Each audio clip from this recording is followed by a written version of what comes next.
Hello guys, welcome और welcome back to the house of vlogs. So आज की video में हम बात करने वाले हैं ऑफ ऑडिट स्ट्रैटेजी। सबसे पहले ऑडिट की स्ट्रैटेजी बताने से पहले मैं ब्रीफली एक पेपर पैटर्न शेयर करना चाहूँगी कि ऑडिट का पेपर कैसा आता है। सो ऑडिट का पेपर 3 पार्ट्स में जो है बटा हुआ है। जो पार्ट ए होता है वो होता है हमारा MCQ, जो कि होता है 30 मार्क्स का। पार्ट बी होता है हमारा करेक्ट इनकरेक्ट, जो कि होता है 14 मार्क्स का। उसके अंदर हमको 8 क्वेश्चंस मिलते हैं, जिसमें से हमको एनी 7 अटैम्प्ट करने होते हैं। ईच क्वेश्चन जो है वो 2 नंबर का होता है। मूविंग ऑन, जो क्वेश्चन नंबर 3 मतलब पार्ट 3 है हमारा, पार्ट सी है, वो होता है डिस्क्रिप्टिव पेपर का, जो आता है 56 मार्क्स का हमारा पेपर के अंदर। ओके, सो ये हो गया पेपर पैटर्न। अब बात करते हैं कि इन पार्ट्स को तैयार कैसे करना है। सो पार्ट ए जो कि है MCQ, सबसे पहले उसकी बात करी जाए तो MCQ के लिए आई हाईली रिकमेंड ICAI का बुकलेट, जो ICAI पब्लिश करती है ना, MCQ and case scenario booklet, जिसका लिंक डिस्क्रिप्शन में मिल जाएगा, चेकआउट कर लो। वो बहुत ज़्यादा हाईली रिकमेंडेड होता है MCQs को प्रिपेयर करने के लिए, क्योंकि उसके अंदर पास्ट ईयर के क्वेश्चंस जो हैं उनको समराइज़ करके उनको एक साथ जोड़ के ICAI उस PDF के अंदर डाल देती है। सो उसको प्रिपेयर करना सबसे बेस्ट है हमारे लिए। ओके, सेकेंड थिंग आती है हमारी करेक्ट इनकरेक्ट को करने की। सो करेक्ट इनकरेक्ट के लिए सबसे अच्छा है हमारी कमांड होना स्टैंडर्ड्स ऑफ ऑडिटिंग के ऊपर। सो स्टैंडर्ड्स ऑफ ऑडिटिंग हम कैसे करें? स्टैंडर्ड्स ऑफ ऑडिटिंग के लिए बाकी काफ़ी टीचरों ने मैराथन्स कंडक्ट किए हैं। सबसे अच्छा है कि अगर आपने प्रिपरेशन 100% कर रखी है ना, अब आप देखने के लिए आए हो कि कहाँ पे ज़्यादा फोकस करना है, तो फिर आप स्टैंडर्ड्स ऑफ ऑडिटिंग पे काफ़ी ज़्यादा फोकस करो, क्योंकि काफ़ी क्वेश्चंस उससे फंस जाते हैं। MCQ तो ऑलमोस्ट सारे ही स्टैंडर्ड्स ऑफ ऑडिटिंग के ऊपर होते हैं, ठीक है। बाकी इसको प्रिपेयर कहाँ से करें? स्टैंडर्ड्स ऑफ ऑडिटिंग तो हमने पढ़ लिए, लेकिन क्वेश्चंस कहाँ से मिलेंगे हमको, कि क्वेश्चंस आते किस टाइप के हैं।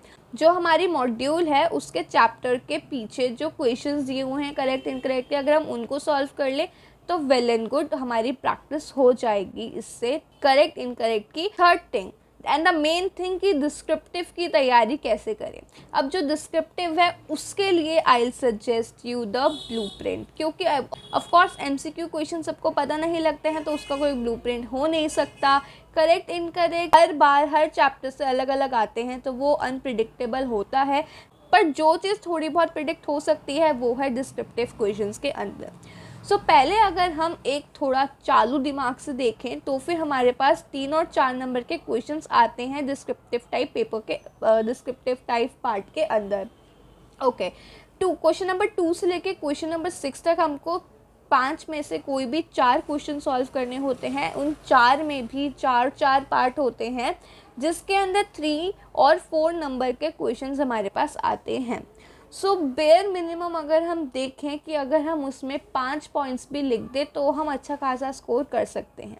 पर फिर दिक्कत कहाँ आती है कि हम स्कोर नहीं कर पाते?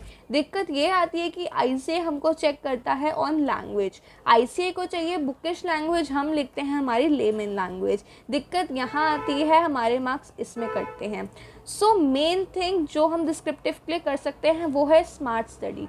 ब्लूप्रिंट देखो, मैक्सिमम प्रिपरेशन करो, बाकी भगवान पे छोड़ दो।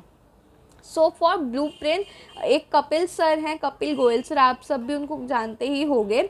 उन्होंने शेयर करा था पास्ट ईयर का एनालिसिस और ABC एनालिसिस। देखो, टू बी ऑनेस्ट, ऑडिटिंग का पेपर इतना ज़्यादा अनप्रिडिक्टेबल है ना, इतना ज़्यादा अनप्रिडिक्टेबल है कि एक बार एनालिटिकल प्रोसीजर से 12 नंबर का पेपर आ गया था, जो कि हाईली अनएक्सपेक्टेड था। May 23 के पेपर में जो रेशियो वाली अमेंडमेंट थी उससे क्वेश्चन आना हाईली एक्सपेक्टेड था, बट वो नहीं आया था। सो ऑडिट का पेपर बहुत ही ज़्यादा अनएक्सपेक्टेड पेपर होता है। सो इसमें ABC एनालिसिस पे पूरी तरीके से भरोसा कर लेना सही नहीं है। हमको अपनी प्रिपरेशन सही से भी अच्छी रखनी है, जिससे हम उसमें एग्जेम्पशन स्कोर कर सके। अभी हम बात कर रहे हैं टू पास होने के लिए अगर हम MCQ और करेक्ट इनकरेक्ट में ही पकड़ बना लेना तो हमारे 44 मार्क्स तो वहीं के वहीं हैं। 44 मार्क्स हम क्लियर हैं, बल्कि 4 नंबर ज़्यादा हैं। So we need 20 more marks to get exemption. So हम एग्जेम्पशन ले सकते हैं, और बल्कि नवंबर 23 के बच्चों का तो टारगेट ही एग्जेम्पशन का होगा ऑडिट और FM इको के अंदर, क्योंकि उनको अपना पूरा ग्रुप 2 क्लियर करना है इन 2 सब्जेक्ट को, जो ये हैक चल रहा है ना वो। इसको छोड़ते हैं, मूविंग ऑन। तो वो दोनों PDF मैं डिस्क्रिप्शन बॉक्स में डाल दूँगी, उसको भी हाईली रिकमेंड कर रही हूँ मैं, चेकआउट कर लेना कि हमारे ब्रेन में एक स्ट्रैटेजी बन जाए कि हमको इस तरीके से पढ़ना है, बाकी पढ़ना तो सारा ही है। ओके, वन मोर थिंग कि जो टीचर्स हैं, I am not a teacher, मैं भी एक स्टूडेंट ही हूँ, सो जो टीचर्स पेपर से पहले अपने इंट्यूशन शेयर करते हैं ना, उन इंट्यूशंस को नज़रअंदाज मत करना। उनको अंदर से लगता है कि ये वाला क्वेश्चन आ सकता है, वो वाला क्वेश्चन आने के चांसेस 30% बढ़ जाते हैं। सो उन क्वेश्चंस को हम ज़रूर देख के जाएंगे। उस टाइम पे कोई वीडियो आया एंड मैंने देखा, so I will share the link और I will share the PDF और something with you all. But अभी तो ऐसा कुछ नहीं है। उन दोनों PDF से आप अच्छे से अंदाज़ा लगा सकते हो कि कहाँ पे हमको कितना ज़्यादा ध्यान देना है। बात आती है कि स्टार्ट कहाँ से करें। सो ड्यूरिंग प्रिपरेशन, जब मतलब हम तैयारी कर रहे हैं, ऑडिट पढ़ रहे हैं, तो of course I will say कि सीरियल नंबर वाइज जाओ, सीरियल नंबर वाइज पढ़ाई करो। जो चैप्टर नंबर 4 है ना हमारा, वो पूरे ऑडिट का बेस है। वो नहीं आया तो पूरा ऑडिट समझ नहीं आया, उसको करना ही करना चाहिए पहले। बट इसके कॉन्ट्रारी अगर हम प्रिपरेशन टाइम पे देखें तो चैप्टर नंबर 4 बाद में करना चाहिए, क्योंकि वो चैप्टर काफ़ी बड़ा है। सो ड्यूरिंग योर प्रिपरेशन, जब ये स्टार्टिंग का 40 डेज़ बचे हैं हमारे पास, तो हमको ऑडिट कैसे प्रिपेयर करना चाहिए। सो हमको सबसे पहले जो हमारे छोटे चैप्टर्स हैं ना, उनका रिवीजन करके उनको साइड हटा देना चाहिए। जैसे कि हमारे चैप्टर 1 है, 2 है, 5, 6, 7, 8 ये चैप्टर्स हैं। चैप्टर 10 है, क्योंकि वो हमारा लॉ में भी है वो चैप्टर, कंपनीज ऑडिट का, तो फिर वो काफ़ी ज़्यादा हमारा सेम हो जाता है। जिसकी लॉ की प्रिपरेशन है उसकी ऑडिट की प्रिपरेशन भी हो जाती है।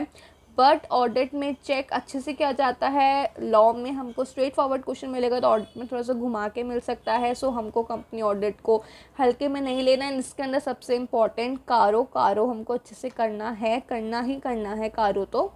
एंड किस चैप्टर को कितना टाइम देना चाहिए रिवीजन का, वो भी कपिल सर ने एक वीडियो बनाई थी। मैं कुछ प्रमोट नहीं कर रही हूँ उनको, जस्ट मुझको पर्सनली वो अच्छी लगी, सो मैं शेयर कर रही हूँ। वो भी डिस्क्रिप्शन में डाल दूँगी, आप चेकआउट कर सकते हो। एंड उसके बाद फेज़ 2 में जो हमको प्रिपेयर करना चाहिए वो बचे हुए चैप्टर्स। चैप्टर 3 हो गया, बहुत बड़ा, उसके अंदर बहुत सारे स्टैंडर्ड्स हैं ऑडिटिंग के। फिर चैप्टर 4 जो पूरे ऑडिट का बेस है। उसके बाद बचे हुए जितने चैप्टर्स हैं उनको करना चाहिए, except chapter number 9। Chapter number 9 को सबसे ज़्यादा लास्ट में छुओ, क्योंकि वो चैप्टर एक अकेला समुद्र है। इतना बड़ा समुद्र है, इतना गहरा है, ऊपर से उसके वर्ड्स, मतलब उसकी वर्डिंग्स काफ़ी मैटर कर जाती है पेपर में। उसको एकदम ही लास्ट में करना है, क्योंकि वो बहुत बड़ा चैप्टर है। एंड उस चैप्टर को करने की एकदम ही डिफरेंट स्ट्रैटेजी है।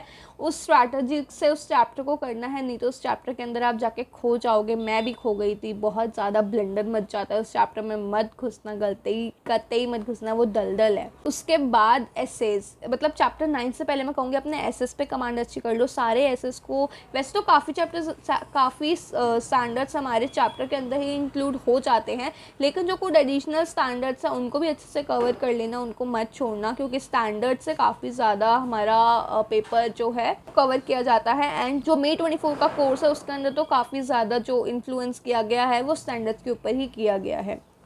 सो ये स्ट्रेटजी है टू प्रिपेयर ऑडिट। अगर हम 1.5 डे की बात करें तो उसके अंदर भी हमको पहले छोटे चैप्टर्स को ही कंप्लीट करना चाहिए, तब उसके अंदर घुसना नहीं चाहिए। हमको अपने समरी नोट्स से पढ़ाई करनी चाहिए, या फिर समरी नोट्स नहीं है तो जो ICI के चैप्टर ख़त्म होने के बाद जो उसकी समरी होती है उसको अगर हम रीड आउट कर लेते तो वो भी वेल एंड गुड है। बाकी मैं अगेन कहूँगी, ऑडिट के लिए किसी भी ABC एनालिसिस पे बिल्कुल भी स्टक मत होना, अपने हिसाब से पढ़ना। और जो 40 नंबर अपने हाथ में लेने की स्ट्रेटजी है वो मैं शेयर कर चुकी हूँ। MCQ पे कमांड कर लो, करेक्ट इनकरेक्ट पे कमांड कर लो, एंड कोई भी क्वेश्चन छोड़ना मत, कुछ भी बना के लिख आना।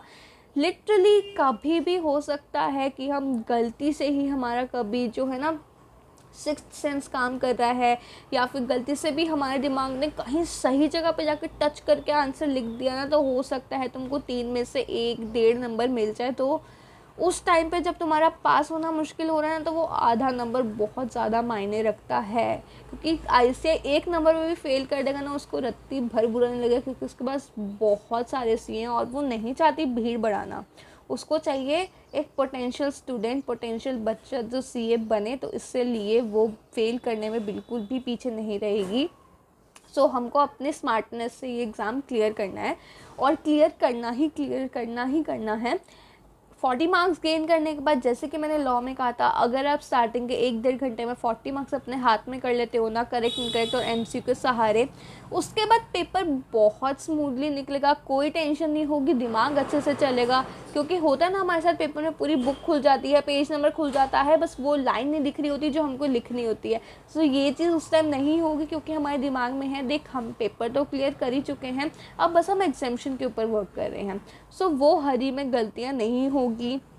बात रही पेपर मिलते ही हमको क्या करना है, जो पेपर मिलेगा हमको, तो सबसे पहले पेपर को पलटना है, पीछे से पढ़ना है एंड हर क्वेश्चन को मार्क्स देते हुए चलना है कि किस क्वेश्चन में मैं कितना अटेम्प्ट कर सकता हूँ। 4 नंबर का क्वेश्चन है, बहुत अच्छे से आता है 3.5 नंबर देना, क्योंकि तुम्हारी लैंग्वेज उल्टी पुल्टी हो जाएगी और आई से नंबर काट लेगी। जिसमें सबसे ज़्यादा नंबर है उस क्वेश्चन को सबसे पहले करना है। फर्स्ट क्वेश्चन करेक्ट इनकरेक्ट का होता है, हल्का सा आंखें मार लेना, तुमको आता है तो वेल एंड गुड, नहीं आता है तो फिर छूना भी मत, लास्ट में उसको उठाना, जितना दिमाग में आए आन देना, नहीं आए तो सब में इनकरेक्ट लिख के उस स्टेटमेंट को आगे कंटिन्यू कर देना, नोट लगा के या कुछ भी लगा के, जैसा भी as the case may be, पर छोड़ के मत आना। अगर ऐसे को रत्ती भर दया आ गई, हो सकता है वो 14 में से 4-5 नंबर तुमको दे दे इनकरेक्ट करने पे, क्योंकि most of the statements incorrect ही होती है, बिकॉज ऑफ कोर्स उसको रीज़न चाहिए, तो वो इनकरेक्ट स्टेटमेंट ही देगा जिससे तुम रीज़न एक्यूरेट दे दो। बट ऐसा नहीं है कि हमेशा ही इनकरेक्ट होता है, करेक्ट भी होता है। सो अपना थोड़ा सा माइंड वहाँ पे यूज़ करना बहुत ज़्यादा नेसेसरी हो जाता है हमारे लिए। बाकी all the very very very best audit का पेपर के लिए। ऑडिट का पेपर बहुत भयंकर होता है, लेकिन अगर हम उसको चालू तरीके से पढ़ेंगे और चालू तरीके से अटेम्प्ट करेंगे ना, सो हो जाएगा।